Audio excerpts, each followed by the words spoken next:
ಪ್ರಕರಣಕ್ಕೆ ಸಂಬಂಧಪಟ್ಟಂತೆ ಸರ್ ಸರ್ಕಾರಕ್ಕೆ ಒಂದು ಸೆಟ್ ಬ್ಯಾಕ್ ಆಗುತ್ತೆ ಸರ್, ಯಾಕಂದರೆ ಇನ್ನು ಇದುವರೆಗೂ ಆರೋಪಿಗಳನ್ನ ಬಂಧನ ಮಾಡಿಲ್ಲ, ಆ ರೀತಿ ಹಲ್ಲೆ ಪ್ರಕರಣ ಆಗಿರುತ್ತೆ ನೋಡಿ. ಇದೆಲ್ಲ ಕೂಡ ಗೃಹ ಸಚಿವರು ಸರ್ಕಾರ ಈಗ ತೀರ್ಮಾನ ತಗೊಂಡಿದ್ದಾರೆ, ಅವರು ಆ್ಯಕ್ಷನ್ ತಗೊಳ್ತಾ ಇದ್ದಾರೆ.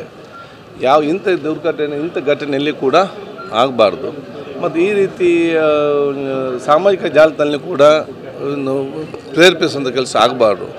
ಪ್ರತಿಯೊಬ್ಬರು ಕೂಡ ಈ ದೇಶದ ಸತ್ಪ್ರಜೆ ಒಂದೇ ತಾಯಿ ಮಕ್ಕಳ ರೀತಿಯ ಭಾವನೆ ಮುಖಾಂತರ ಪರಸ್ಪರ ವಿಶ್ವಾಸನ ಹಂಚುವಂಥ ಒಂದು ವಾತಾವರಣ, ವಿಶ್ವಾಸಭರಿತ ಸಮಾಜ, ಅಭಿವೃದ್ಧಿಯ ಕರ್ನಾಟಕ, ಬಲಿಷ್ಠವಾದ ಭಾರತ, ಅದು ನಮ್ಮೆಲ್ಲರ ಒಂದು ಮುಖ್ಯ ಧ್ಯೇಯವಾಗಿರಬೇಕು.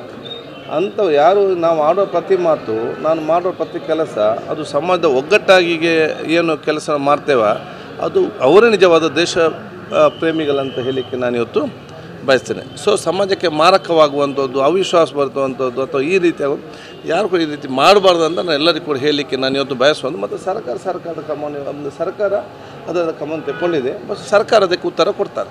ಸಾಮಾಜಿಕ ಜಾಲತಾಣ ಈ ರೀತಿ ಪ್ರಚೋದನೆಗೆ ಕಾರಣ ಆಯಿತಾ ಸರ್? ನೋಡಿ, ಇದೆಲ್ಲ ಕೂಡ ನಾನು ಇದೆಲ್ಲ ಕೂಡ ಆಸ್ ಎ ಸ್ಪೀಕರ್ ಆಗಿ ನನಗೆ ಹೇಳಲಿಕ್ಕೆ ಆಗೋದಿಲ್ಲ. ಇದನ್ನು ಕೂಡ ಜನಸಾಮಾನ್ಯ ಎಲ್ಲರೂ ಕೂಡ ಆತ್ಮಾವಲೋಕನ ಅರ್ಥ ಮಾಡಿಕೊಳ್ಬೇಕು. ಅವರವರಷ್ಟೇ ಇವತ್ತು ಆತ್ಮಾವಲೋಕನ ಮಾಡಿಕೊಂಡು ಅದರ ಬಗ್ಗೆ ಯಾರು ಏನು ಯಾವುದಂತ ಅವರವರ ತಪ್ಪನ್ನು ಅವರವರು ಅರ್ಥ ಮಾಡಿಕೊಳ್ಬೇಕು.